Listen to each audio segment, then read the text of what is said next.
Lake Natron is one that looks like it came from an alien planet. The active volcano Unilongai, located at its southern end, is the main source of this lake's terrifying features. The natural sodium and potassium carbonate-rich magma emitted from this volcano has made the lake water extremely alkaline, reaching a pH level of 10 to 12, which can destroy human skin in a matter of seconds. The temperature of the lake water rises to about 7 degrees Celsius.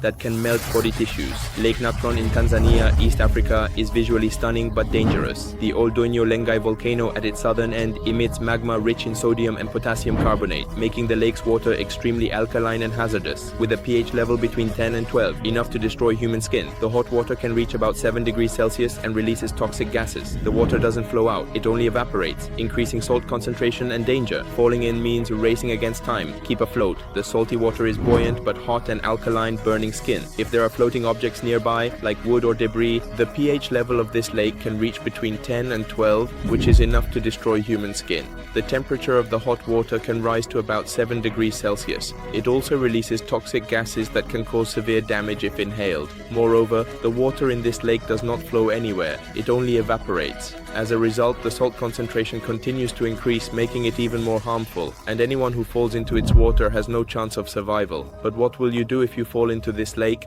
How will you survive? First, remember that falling into Lake Natron means you're racing against time. A single mistake could mean death. Keep yourself afloat. The salty water can keep you buoyant. But don't see this as a convenience. It's hot and filled with chemicals that burn skin and destroy tissues. If there are floating objects like wood or debris, grab them. Keep them close and avoid water contact. Move towards the shore. Avoid direct water contact. Use objects as paddles instead of your limbs. Direct contact can burn your skin. Wear protective clothing. It can help temporarily. If you have dry fruits or protective gear, put them on quickly to shield your skin from harmful chemicals and heat. However, this clothing will still be exposed to the lake's hot, alkaline water. Try to grab any debris or plastic items you can find. Keep it close to your body and avoid contact with the water as much as possible. Gradually make your way towards the shore. While swimming, try to avoid direct contact with the water as much as you can. Instead of using your arms and legs, use any floating object as a paddle, because direct contact with the lake's water can burn your skin.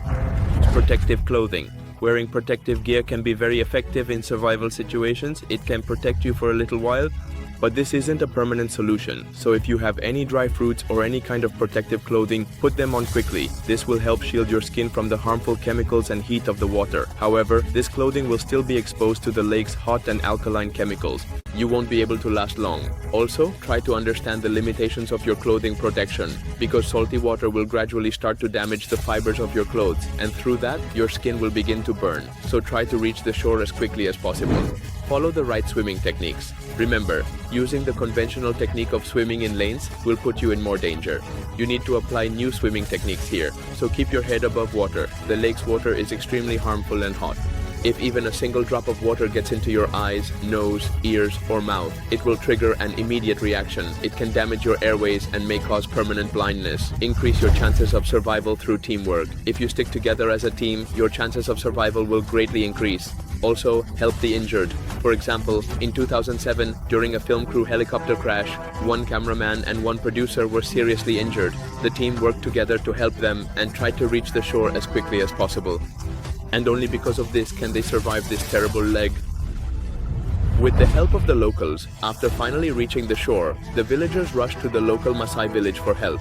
They always rescue the injured by making temporary stretchers, and they have been doing this for a long time. However, try to understand the importance of Lake Natron's biodiversity, because Lake Natron 1, although it is a deadly environment, it is very important for certain animals. Interestingly, this lake is very important for flamingos, because every 3 to 4 years, millions of lesser flamingos come to this lake and make their nests.